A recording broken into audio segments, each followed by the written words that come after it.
ସକାଳର ଜଳଖିଆ ହେଉ ଦିପହର କିମ୍ବା ରାତି ଯେଉଁ ସମୟରେ ଖାଇଲେ ବି ପେଟ ସିନା ପୁରିଯିବ କିନ୍ତୁ ମନ ଜମା ବୁଝିବ ନାହିଁ।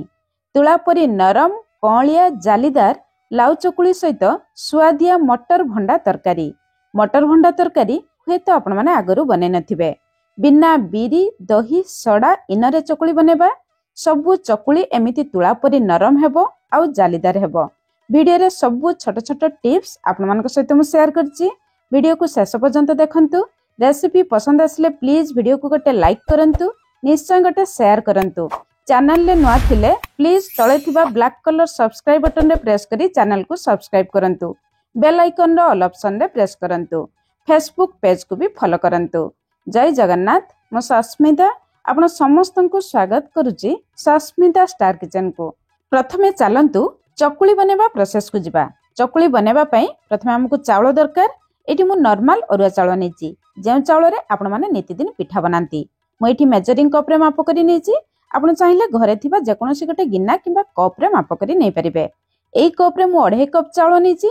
चाउल रो वजन 500 ग्राम रो। 500 ग्राम चाउल रे आमे आधा बड़ चामच मेथी दाना दबा। जेहेतु आमे बिरी दउ नाहु मेथी देले चकुली फुलिबो नरम रहिबो। चकुली रे बहुत बढ़िया बासना आसीबो।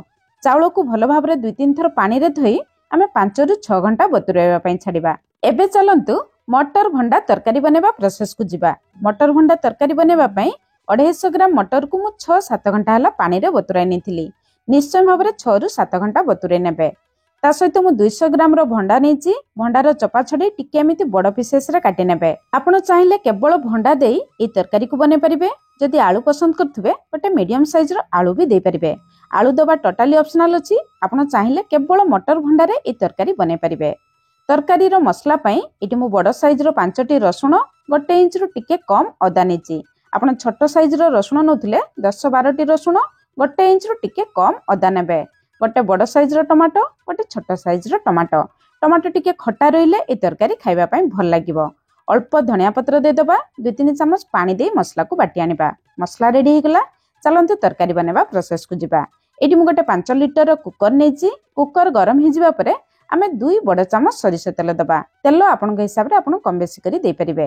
तेल गरम हे जिबा परे गोटे छोट चामच जीरा 2टी गुजराती गोटे बड़ अलैच छोट खंडे दालचीनी 3टी लवंग गोटे तेजपत्र गोटे सुखला लंका दे दबा। अल्प गरम मसला तेल रे देले तरकारी रो बासना टेस्ट बहुत बढ़िया आसे। गरम मसला तेल रे फुटी जिबा परे आमे गोटे बड़ साइज रो पियाज दबा। पियाज को पूरा छोट छोट करी काटी के देबे। ग्रेवी बहलिया हे जिवो। गैस रो फ्लेम लो मीडियम रखी पियाज को हल्का लाल कलर करिबा। पियाज एतिकी लाल कलर हे जिबा परे आमे बाटी रखितबा मसला को दे दबा। ग्राइंडर जार धोई 2-3 चम्मच पानी दे दबा। ग्राइंडर जार को भी क्लीन कर नबा। मसला को टिके पियाज सहित गळे नबा। एबे भंडा मटर आलू सब जिंस को देखि आमे स्वाद अनुसार लुण दे दबा। आधा चामच हळदी गुंड दबा। आधा चामच राग लंका गुंड दबा। गोटे सुखिला लंका भी आमे मसला रे देइजे। आधा चामच काश्मीरी लंका गुंड दबा। तरकारी रे बहुत बढ़िया कलर आसे। ऑप्शनल अछि आपण चाहिले स्किप करि परिबे। गोटे छोट चामच धनिया गुंड। एठी मु जीरा गुंड गरम मसला गुंड जमा भी देइ नै। जदि आपण मन को पसंद आधा चामच लेखाय दे परिबे न देले भी चलिबो। आजिर तरकारी पई एतिकी हेउची मसला। जदि आपण मन को लागिबो मसला अधिक हे जाउची बोली मसला रो क्वांटिटी कम करि परिबे किंतु तरकारी रो टेस्ट सत्ते भलो लागिबो नै। गैस रो फ्लेम लो मीडियम रखी मसला को हमें भलो भाबरे कसी नबा। मसला कसी जिबा परे आमे रखितिबा मटर भंडा आलू सब जिंस को दे दबा। सब जिंस दे सरिबा परे मसला सहित भलो भाबरे कसी नबा। जेहेतु मटर भंडा आलू आमे कंचा देइचे मटर भंडा आलू रो कंचा बासना जिबा पर्यंत भलो भाबरे कसी नबा जहा द्वारा तरकारी रो टेस्ट बढ़िबो। एई स्टेज रे आमे गोटे छोट चामच कसुरी मेथी दबा। बहुत बढ़िया बासना आसीबो। एबे सब जिंस को आमे भलो भाबरे कसी नबा। 3-4 मिनिट परे एटी देखंतु मटर भंडा आलू रे जम्मा भी पानी नाही। मसला सहित पूरा लटपट हो जाइए भल भाव कषि जाइए। एई स्टेज रे आमे पानी दबा। पानी दबा हेउची सबुठु इंपोर्टेंट। एई कप रे मु गोटे कप मटर पानी रे बतुरैथिली। सेम कप रे प्रथमे मु 2 कप पानी देली। तापरे गोटे कप पानी आनी जेतिकी पानी दरकार पड़िबो सेतिकी पानी दबा। पानी दबा सबुठु इंपोर्टेंट। एई कप रे टोटल मु 3 कप पानी देली। एई मेजरमेंट आपण माने मने रखिबे। मटर भंडा बुडी ता ऊपर को अल्प पानी आपण माने सेतिकी पानी देबे। अधिक पानी देले मटर बेसी सिझी जिवो। कम पानी देले मटर भलो भाबरे सिझी परिबो नाही। जेहेतु आमे गरम पानी देइचे पानी बहुत जल्दी फुटीजिब। एबे गैस रो फ्लेम हाई रखी हाई फ्लेम रे गोटे हुइसिल आसीबा पई छाड़िबा। हाई फ्लेम रे गोटे हुइसिल आसला परे आमे गैस रो फ्लेम पूरा लो रखी लो फ्लेम रे दुईटी हुइसिल आसीबा पई छाड़िबा। एतिकी हुइसिल देबे। लो फ्लेम रे दुईटी हुइसिल आसीबा परे गैस रो फ्लेम बंद करी प्रेशर पूरा रिलीज हेबा पई छाड़िबा। कुकर रु प्रेशर रिलीज होला परे एटी हमें तरकारी को चेक करिबा। वाओ तरकारी देखंतु तरकारी केते सुंदर देखा जाउची। मटर भंडा आलू सब गोटा गोटा अछि। झोल देखंतु झोल केते सुंदर देखा जाउची। झोल एतिकी बहलिया रहिले ए तरकारी खाइबा पई भल लागिबो। जदि झोल टिके पतला दरकार पानी देबा समय रे आउ अल्प पानी दे परिबे। आलू देखंतु आलू भल भाबरे सिझी जाईची। भंडा भी देखंतु भंडा भी भल भाबरे सिझी जाईची। एबे हमें मटर को चेक करिबा। मटर देखंतु सब गोटा गोटा अछि किंतु भल भाबरे सिझी जाईची। मटर घांटी नथिबो एमिति गोटा गोटा थिबो किंतु भल भाबरे सिझी जाईतिबो ताहले ए तरकारी खाइबा पई भल लागिबो। एबे हम रेडी ही गला सुपर टेस्टी मटर भंडा तरकारी। आपण माने निश्चय थरे बनांतु केमिति लागला निश्चय कमेंट्स करी जणाइबे। एबे चलंतु आमे चावल को चेक करिबा। 6 घंटा पानी रे बतुरिबा परे एटी देखंतु चावल मेथी भल भाबरे बतुरी जाईची। चावल जेते भल भाबरे बतुरिबो चकुली पिठा सेते नरम हेबो। 500 ग्राम चावल पई एटी मु गोटे 600 ग्राम रो लाउ नेजी। आपण चाहिले 500 ग्राम चावल पई 500 ग्राम रो लाउ भी नै परिबे। मु एठी लंबा साइज रो लाउ नेजी। आपण चाहिले गोल साइज रो लाउ भी नै परिबे किंतु लाउ टिके कोलिया देखि कि नेबे। बेसी पाकल लाउ हेले चकुली पिठा खाइबा पई भल लागिबो नाही। एई लाउ भितरे देखंतु जम्मा मंजी नाही। जदि आपनको लाउ रे मंजी थिबो जदि टाण मंजी थिबो सेई मंजी को आपण माने बाहर कर नेबे। जदि कोलिया मंजी थिबो ताहले मंजी सहित नै परिबे।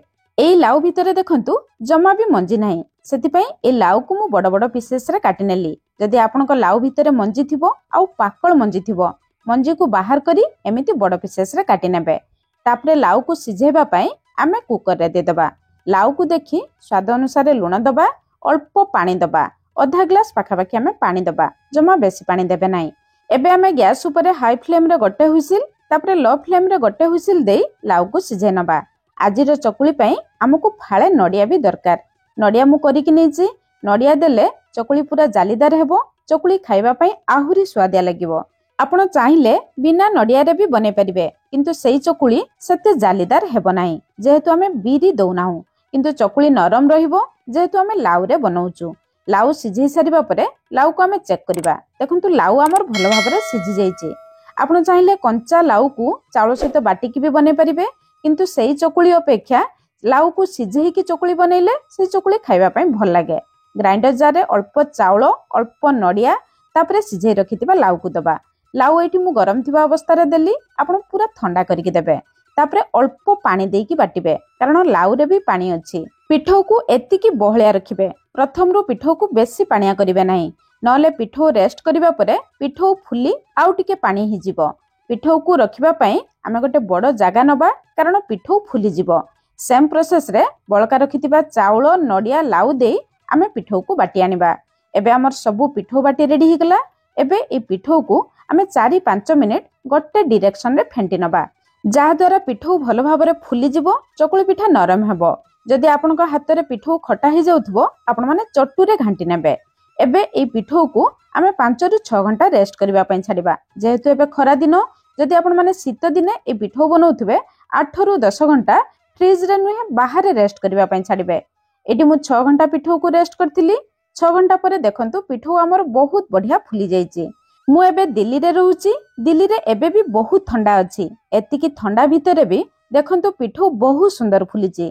तळ पर्यंत पूरा जालीदार हेची। आपण माने जदि ओडिसा रे ए पिठौ बनेइबे ताहले ए पिठौ आहुरी फुली जिवो। पिठौ देखंतु केते हल्का हे जाईची। पिठौ एमिति हल्का हेले पिठा आपणकर बहुत बढ़िया हेबो। जेतिकी पिठा बनेबे गोटे बॉल को बाहर करि आनिबे। बळका पिठौ को आपण माने फ्रिज रे रखि परिबे। 5-6 दिन पर्यंत खाई परिबे। पिठौ को देखि स्वाद अनुसार लूण दबा। जेतिकी पानी दरकार सेतिकी पानी देई पिठौ को आमे घांटी नबा। चकुली बनेबा पई पिठौर कंसिस्टेंसी एमिति रखिबे। जदि आपण माने पतला चकुली बनेबे या ठारू टिक्के पानी करिवे। जदि टिक्के मोटा चकुली बनेबे ताहले एतिकी बहलिया रखिबे। एबे पिठौ रेडी हि गला। चलंतु चकुली बनेबा प्रोसेस को जिबा। चकुली बनेबा पई एटी मु गोटे नॉन स्टिक तावा नेछि। आपण चाहिले लुहा तावा रे भी बने परिबे किंतु जेउ तावा रे आपण माने नित्य दिन रुटी बनांती सेही तावा रे बनेबे नाही। टिके तेलिया तावा नेबे। एबे आमे 2-3 ड्रॉप तेल देदबा। गोटे कपड़ा किंबा टिश्यू साहाय्य तेल को भल भाबरे पोछि आनिबा। तावा भल भाबरे गरम हे जिबा परे गैस रो फ्लेम पूरा लो रखी डंकी रे गोटे डंकी पिठो आनी चारिपट को हल्का भाबरे दबा। बेसी प्रेस करिवे नाही नहले आपण माने पिठा बनै परिबे नाही। देखंतु पिठा ऊपरे केते सुंदर कणा हे आसला। एबे पिठा को 2 मिनिट कवर करिबा जा द्वारा पिठा सिझि जिवो। लीड ऊपरे देखंतु केते पानी लागिची ता माने हमर पिठा भल भाबरे सिझि जाईची। पिठा देखंतु पूरा जालीदार हेची। तळपट देखंतु बहुत सुंदर कलर आसीची। पिठार तळपट को आउ सिझेबा दरकार नाही। एबे रेडी हे गला हमर चकुली पिठा। देखंतु केते जालीदार हेची। सेकंड चकुली बनेबा पूर्वरु तावा बहुत गरम थिबो। अल्प पानी छिंची भल भाबरे पोछि आनिबे। सेमिति आपण माने पिठो देबे नाही नहले पिठा बनै परिबे नाही। तापरे अल्प तेल देई तेल को भी भल भाबरे पोछि आनिबे। तापरे डंकी रे अल्प पिठो नै हल्का भाबरे देबे। जमा चटू रे बेसी प्रेस करिवे नाही नहले पिठा आपण माने बनै परिबे नाही। सेमिति 2 मिनिट मीडियम फ्लेम रे कवर करिवे। तापरे पिठा को आपण माने बाहर करि आनिबे। प्रति थर चकुली बनेबा पूर्वरु आपण माने एई प्रोसेस को फॉलो करिवे। ताहाले आपनकर सब चकुली पिठा पूरा परफेक्ट हेबो। वीडियो रे शेयर करथिबा टिप्स ट्रिक्स फॉलो करी आपण माने एई लाउ चकुली पिठा भंडा मटर तरकारी बनांतु। केमिति लागिला निश्चय कमेंट्स करी जणांतु। आज पई रहिली पुणी देखा हबा नुआ रेसिपी रे। धन्यवाद।